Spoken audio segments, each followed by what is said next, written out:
Se você não domina a arte de vencer, então você está sendo derrotado em silêncio todos os dias. Se você não me conhece, me chamo João Bergamaschi. Sou professor pós-graduado em filosofia e hoje preparei este estudo denso para que entendamos profundamente os simbolismos e o verdadeiro ensinamento sobre a obra A Arte da Guerra. Existe um conhecimento milenar, escrito antes do nascimento de Cristo, que continua sendo usado hoje por CEOs, generais, líderes políticos e manipuladores sociais.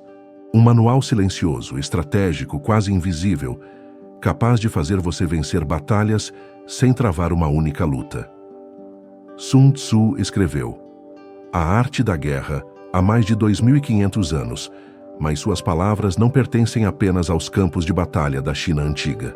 Elas pertencem ao seu ambiente de trabalho, a reunião em que você precisa convencer sem parecer agressivo, a conversa difícil com alguém que te subestima, ao momento em que você precisa destruir um concorrente sem deixá-lo perceber, e até ao instante em que você luta contra si mesmo, contra a procrastinação, o medo, o ego. Neste vídeo, você não vai ouvir um resumo superficial.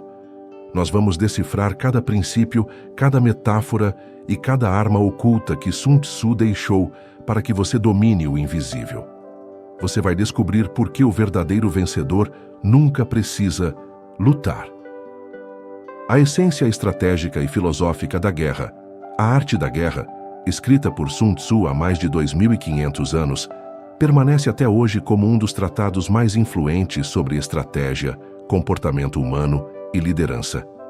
Muito além de um simples compêndio de táticas militares, esta obra mergulha profundamente nos mecanismos da mente, na natureza das relações humanas e nas engrenagens invisíveis que movem sociedades em tempos de crise. Sun Tzu não nos ensina apenas como vencer guerras externas, mas, sobretudo, como vencer as guerras internas, aquelas travadas dentro de nós mesmos contra o medo, a hesitação, a impulsividade e a ignorância.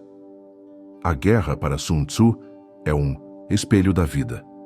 Seus princípios aplicam-se tanto à política quanto aos negócios, à educação, à arte e até à espiritualidade. O verdadeiro mestre da guerra não é aquele que luta, mas aquele que domina o tempo, o silêncio, a intenção e a percepção. Por isso, entender a arte da guerra é, na essência, trilhar o caminho do autodomínio e da consciência. Planejamento inicial. A guerra começa muito antes da primeira espada ser empunhada. O primeiro capítulo estabelece um princípio crucial. A guerra, qualquer que seja sua natureza, deve ser tratada com a máxima seriedade, pois dela depende o destino de nações, impérios e instituições e, em escala pessoal, o nosso próprio futuro. O planejamento não é apenas uma questão técnica, mas um ato de sabedoria profunda. Sun Tzu propõe a análise de 5 elementos: caminho, ou moralidade, o alinhamento do povo com o soberano; clima, tempo, estação, condições mutáveis; terreno, geografia física e emocional; comando, a virtude e o caráter do líder; e doutrina, a organização, disciplina e cultura do exército. Vencer sem lutar é o ideal máximo. O estrategista superior é aquele que manipula o campo de percepção, criando ilusões para confundir o inimigo. Isso exige não apenas inteligência tática, mas uma mente contemplativa, capaz de antever cada consequência.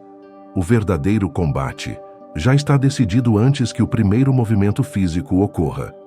A vitória é gestada nos bastidores, no silêncio dos bastidores, nas decisões ocultas. A guerra como economia de recursos, o tempo como moeda suprema.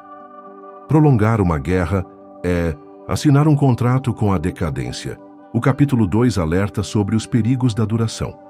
Quanto mais uma guerra se estende, mais ela corrói as reservas, destrói a moral e mina as bases de sustentação do império ou organização. O estrategista sábio busca uma vitória veloz, porque compreende que o tempo é o recurso mais valioso e mais irreversível. Ele mede cada passo como um contador de grãos de areia. Mais que isso, Sun Tzu alerta para o custo invisível das batalhas, o desgaste psicológico, a saturação emocional das tropas, a exaustão da confiança popular, o desarranjo das estruturas internas. O general eficaz é, antes de tudo, um administrador da energia coletiva. Ele sabe que toda batalha custa vida, esperança, sanidade. Assim, só entra em combate quando cada variável está sob seu domínio e a vitória já é uma consequência natural do cenário criado.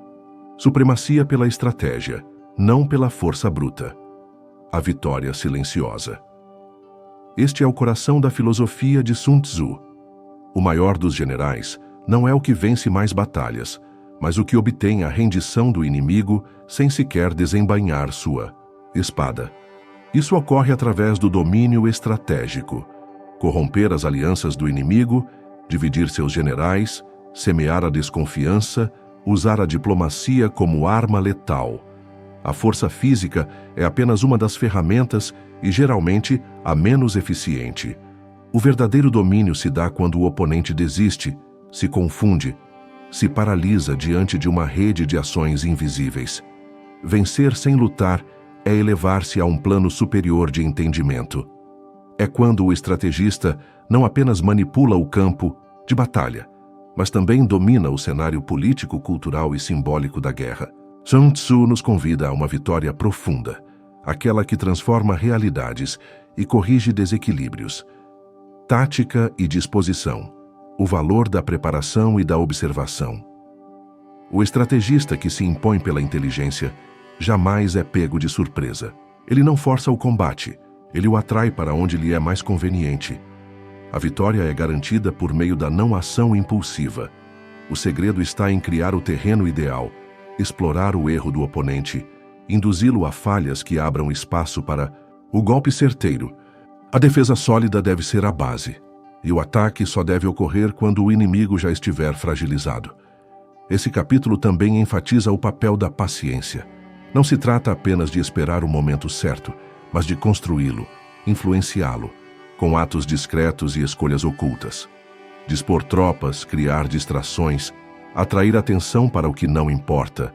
Tudo isso compõe o xadrez invisível que precede o golpe real.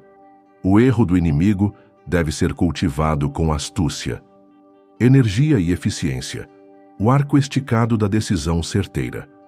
Aqui Sun Tzu fala do uso da energia com sofisticação. Ele ensina que as forças diretas, exércitos, confrontos, devem ser equilibradas com forças indiretas, movimentos sutis, psicologia, clima. Assim como um arco esticado aguarda o momento exato para disparar sua flecha, o estrategista eficaz armazena sua força até que o impacto seja inevitável. Cada gota de energia deve ser preciosa. Essa seção também aborda o controle emocional. A força não é sinônimo de explosão, é sinônimo de capacidade de conter-se. Um exército que age apenas por impulso está fadado à derrota. Sun Tzu sugere a organização interior como o fator decisivo para que o caos exterior seja domado. Fraquezas e forças, a arte de ser invisível e imparável. Sun Tzu oferece aqui uma verdadeira aula sobre psicologia de guerra. Ser imprevisível, adaptar-se como a água, atingir onde o inimigo não espera, retirar-se quando ele busca o confronto. Essas são expressões de um conhecimento superior. A força não está na imposição, mas na ausência de resistência. A capacidade de moldar-se ao ambiente torna o estrategista inalcançável. A verdadeira superioridade está em saber quando não agir, quando recuar, quando desaparecer. É no invisível que se esconde o inquebrantável. O verdadeiro mestre não luta contra a força do inimigo, ele a contorna, a absorve, a transforma.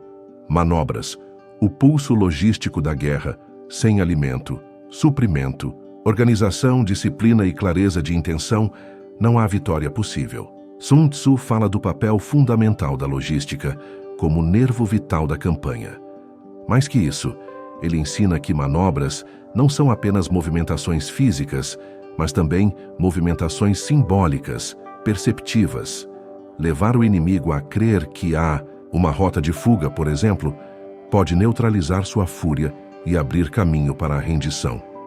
O bom general conhece os ritmos da marcha, os ciclos da fome, os limites da resistência humana. Ele se move em consonância com esses fatores. A guerra, então, se torna um jogo de coordenação precisa entre intenção, mobilidade e sustentação. As fraquezas fatais. Os 5 pecados do estrategista Sun Tzu penetra aqui no âmago da psicologia do líder militar e, por extensão, de qualquer indivíduo que pretenda comandar e tomar decisões sob pressão. Ele identifica 5 fraquezas fatais que podem levar até o mais habilidoso estrategista à ruína: a temeridade, a covardia, a irritabilidade, a obsessão pela honra e a compaixão excessiva. Cada uma dessas tendências, se não controlada, se transforma em um ponto cego, em uma brecha que o inimigo pode explorar. A coragem sem prudência leva ao sacrifício fútil. O medo paralisa a iniciativa. O temperamento impetuoso responde a provocações previsíveis. A vaidade se torna vulnerável à manipulação e o excesso de compaixão compromete decisões firmes quando elas mais são necessárias. O verdadeiro estrategista é um mestre da introspecção. Ele observa a si mesmo com o mesmo rigor com que analisa o inimigo. Para Sun Tzu, o campo de batalha mais importante é o da alma. Aquele que domina as próprias emoções está preparado para qualquer confronto. Aqueles que não se conhecem serão derrotados, mesmo que possuam exércitos grandiosos. Movimento e terreno. O espaço como vantagem estratégica. Conhecer o terreno não é apenas entender elevações, rios ou campos abertos. É compreender as possibilidades e limitações que cada tipo de ambiente impõe. Sun Tzu nos mostra que o terreno é um dos aliados ou inimigos mais decisivos em qualquer campanha. Um bom comandante adapta sua estratégia ao solo, enquanto um tolo tenta moldar o solo ao seu desejo. Mais que isso, o terreno é simbólico. Ele representa também o contexto, as circunstâncias, o momento histórico e emocional da guerra. Há campos férteis e há campos envenenados. Há passagens estreitas, onde um pequeno exército pode conter um grande, e há armadilhas ocultas em terrenos aparentemente abertos. Sun Tzu reforça: é preciso saber não apenas o que você pode fazer, mas onde e quando fazer. A vitória pertence àquele que une o conhecimento de si, do inimigo e do terreno. A negligência de qualquer uma dessas 3 dimensões é o prelúdio da derrota. 9 situações e a arte da mobilidade. Neste capítulo, Sun Tzu apresenta uma das seções mais complexas e dinâmicas de sua obra. Ele descreve 9 tipos distintos de terreno, do familiar ao mortal, e propõe condutas específicas para cada um deles. Mais do que uma tipologia geográfica, trata-se de um mapeamento estratégico das condições psicológicas e emocionais de um exército. O território de morte, por exemplo, é aquele em que não há saída possível. Nesses casos, o desespero pode se transformar na força máxima. Já em terrenos dispersos, o exército tende à dispersão da atenção e da disciplina. Assim, o general precisa ter sensibilidade para perceber o estado anímico das tropas e moldar sua estratégia a partir disso. Mobilidade aqui é mais do que movimentação física. É fluidez estratégica, adaptabilidade total, capacidade de romper com padrões e surpreender. O bom comandante muda de planos como a serpente muda de pele. Sua arte está na fluidez. Ataques com fogo. O uso calculado da devastação. O fogo representa o ápice da destruição. Sun Tzu explora 5 tipos de ataque com fogo e suas consequências, práticas e simbólicas. Queimar os suprimentos, as tropas ou os campos do inimigo pode quebrar sua moral e comprometer sua estrutura. Mas o fogo é uma arma de risco. Ele é volátil, pode se voltar contra quem o acende e, por isso, exige cálculo perfeito. Ele também evoca a importância de compreender as forças da natureza e do tempo. Um ataque com fogo requer vento favorável, clima seco, momento certo. É uma arte de precisão. Em termos simbólicos, o fogo pode representar ideias devastadoras, rupturas sociais, ações políticas que desestabilizam o oponente, mas devem ser usadas com sabedoria. A destruição só é válida se estiver a serviço de uma reconstrução superior. Espiões. o verdadeiro coração da vitória invisível. Para Sun Tzu, nenhuma arma é mais poderosa do que a informação. Espiões não apenas revelam os segredos do inimigo, eles moldam o próprio campo de possibilidades. Ao classificar 5 tipos de espionagem, ele eleva a coleta e uso de informações à categoria de arte. O mais valioso dos espiões é o convertido, aquele que muda de lado, que se infiltra no núcleo do inimigo e o sabota por dentro. Para isso, é preciso não apenas recompensa, mas inteligência emocional, empatia e persuasão. Espiões são como sementes lançadas ao solo do inimigo. Elas crescem, florescem e, eventualmente, o envenenam por dentro. A vitória verdadeira é conquistada quando o inimigo se desestrutura desde dentro. E isso só acontece quando se sabe mais do que ele sabe sobre si mesmo. A espionagem, portanto, é o ápice da sofisticação estratégica. Conclusão: a guerra como espelho da consciência e do propósito. A arte da guerra não é, em sua essência, um livro sobre violência. É um livro sobre clareza. É sobre agir com lucidez quando todos agem com impulsividade, sobre planejar quando outros reagem, sobre transformar conflito em oportunidade de domínio interior. Sun Tzu oferece um caminho para que a guerra e qualquer confronto humano seja conduzida com inteligência, compaixão estratégica e propósito elevado. Ele ensina que quem domina a si mesmo domina o mundo, que quem conhece o outro e conhece o contexto vence antes de começar, e que a paz verdadeira é fruto da vitória silenciosa sobre a ignorância e o descontrole. Ler A Arte da Guerra é mais do que estudar estratégia, é embarcar numa jornada de autoconhecimento, sabedoria e refinamento interior, uma obra que, quanto mais lida, mais profunda se torna,